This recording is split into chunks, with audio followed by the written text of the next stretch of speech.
Kennedy Center. Did you broker peace with Trump and Musk?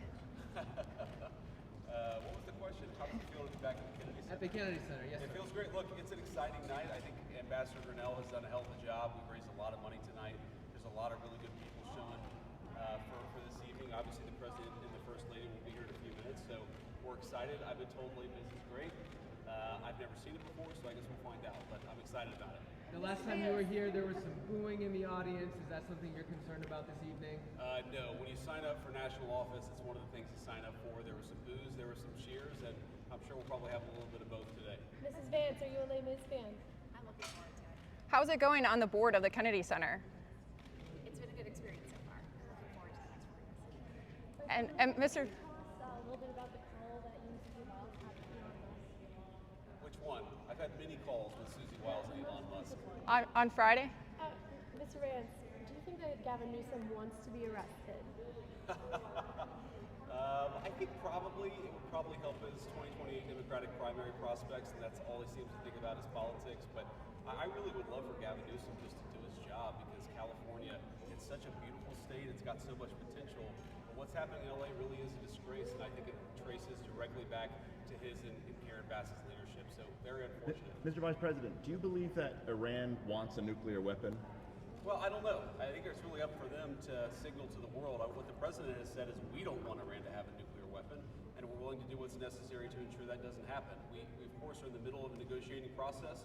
Our hope is that negotiation process ends successfully. If it doesn't, we're going to have to figure out what to do. And can you just give us one comment on Elon Musk? Have you helped to make that situation better with the president? Well, what the president said very clearly, one is that Elon said some unacceptable things. I think the president was rightfully very frustrated about that. But he also wishes Elon well and has no desire to be in some long-term feud or beef with Elon Musk. I think the president can speak for himself on that. My words are very simple. I think that it was wrong, but I also think that it's in the best interest of the whole country for one of the country's great entrepreneurs to also be supportive of the president and our agenda. If he doesn't, I think that'll ultimately be Elon Musk's loss, but I expect and I suspect that Elon Musk very much wants to be on the team, and it's for him and the president to speak to their direct relationship. You told the president could Mr. accept Elon Musk back as an informal advisor? Again, I'll let the president decide that. I mean, the president makes the determinations about who's going to be a formal or an informal advisor in his administration. We're obviously grateful for what Elon Musk did early on in the DOGE process, and I'll let the president speak to what kind of relationship they're going to have in the future. My job is to implement the president's agenda and make sure that we do everything that we can to do his good work for the American people. I'm going to keep on doing that, and I'm sure he's going to rely on a lot of formal and informal advisors over the next few months. And just quickly, can you confirm that call on Friday with Musk and Susie Wiles? On Friday, you mean? Did you speak to him? Ago? Yes. Did you speak to him? I don't know, actually. So again, I mean, in the last 4 months of my life, I've probably had 100 phone calls with Elon Musk and Susie Wiles, so it's hard to place these things. But yeah, look, I've spoken to Elon and the president about trying to ensure that Elon is publicly supporting and privately supporting the president's agenda.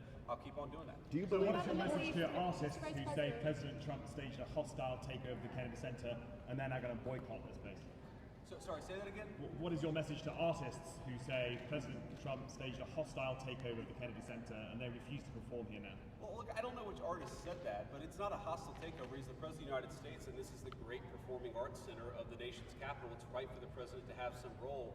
When I see what Ambassador Grinnell and the President have done tonight, raising $10 million, I believe is the final number for what we've been able to bring into this great facility, I think it speaks to the power, actually, of having the President on the side of the Kennedy Center. I think it's going to be a great night and the start to a great season. Do you believe Thank you Elon all. Musk used illegal drugs at the White House?